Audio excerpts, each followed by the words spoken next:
do we just... What? Are we just gonna pretend like that wasn't the perfect way to end the first half of the season?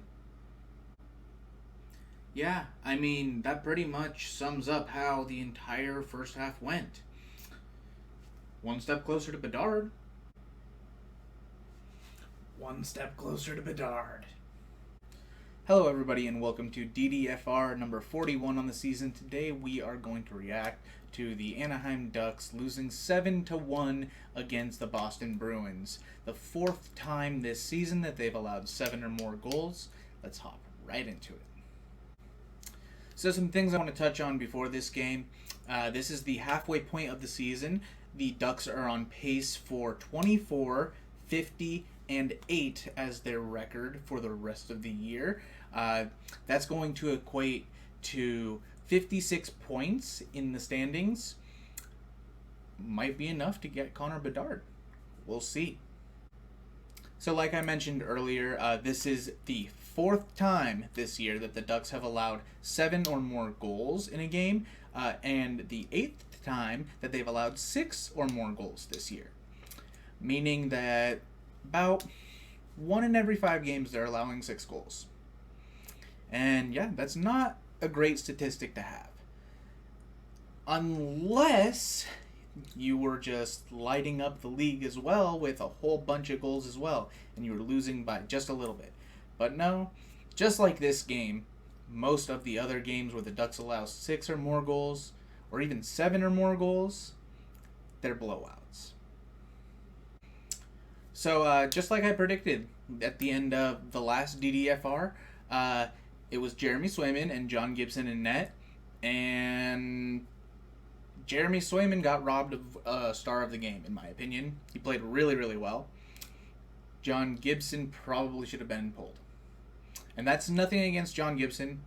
First few goals weren't really his fault, but team stopped trying in front of him, and I don't think it's okay to subject your goalie who makes $6 million to something where the team just doesn't try in front of him. It's not really fair to him. Put the backup in.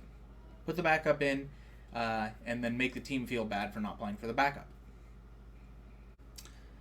Speaking of the 3 stars of the game, the only one I don't really agree with is Pavel Zacha. He assisted on the first 2 Boston goals, but after that, he didn't really do anything. I feel like that should have been Jeremy Swayman. David Krejci, goal and 2 assists, makes sense. And of course, Pastrnak, the first star of the game, 3 goals and an assist. Yeah, there were a lot of hats that came down in Anaheim tonight. It's almost like there were a whole lot more Bruins fans there than there were Ducks fans. So I'm not going to touch on every single one of the goals. This was a blowout. This was just a blowout. Ducks allowed 4 goals in the first 2 periods and then allowed 3 in just the third period. They stopped playing in the third period. This was brutal. Anaheim lost every single period, and it wasn't pretty the entire game. Looking at the deserve to win meter, you wouldn't think that the Ducks got blown out 7-1, but I mean, the last few goals don't really count as expected goals because the team just stopped trying. The team absolutely just stopped trying. Nobody wanted to be there, and a few of them were just kind of soft by John Gibson. Frankly, wasn't a good game by Gibson. Frankly, wasn't a good game by the team. Dude, just flush this one down the drain. Looking at the expected goals of the game, this pretty much is saying that this game should have been 4-3 for Boston. Instead, it was 1 more goal, and it was 7-1. There were 8 total goals instead of 7 total goals, and yeah, this is a game where the Ducks got goalied a little bit. Swayman, great night. Team stopped trying at the end. And yeah, at the third period, it was pretty much over. This game, I feel like you flush it. There's nothing to learn from this. The team looked bad pretty much throughout the entire game. They got goalied a little bit, like I said, but dude, 7-1. You stop trying. You absolutely stop trying in the third period. And Boston didn't put a whole lot of effort out there, because after the fifth goal went in, I'm pretty sure they were just like, okay, we can just kind of cruise. And they kept cruising and cruising and cruising. It was very appropriate that Hampus Lindholm scored this game. Very appropriate that Pastrnak got the hat trick. And very appropriate that the Ducks are looking at last place at the halfway point of the season.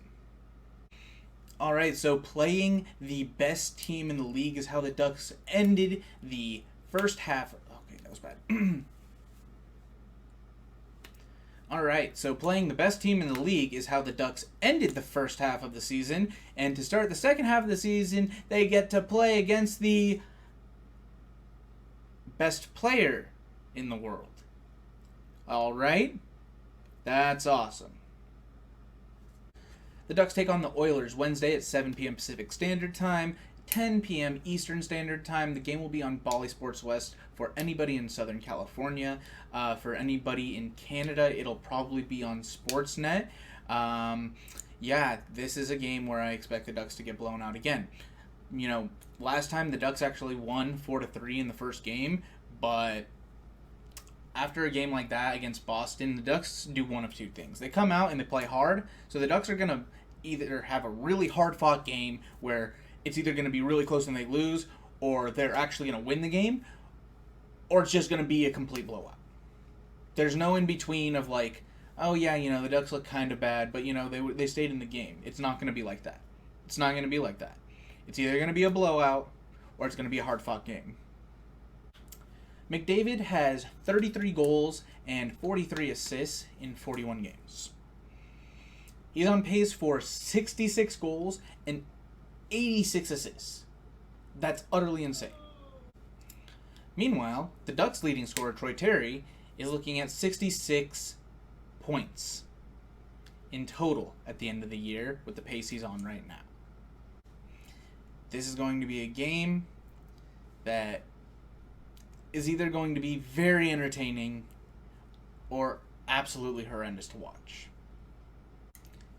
That is it for this one. Thank you all so much for watching. I appreciate everybody who watches the DDFRs. Hit that like button if you like what you saw. Hit that subscribe button if you really liked it. And I will see you in the next one. Bye-bye.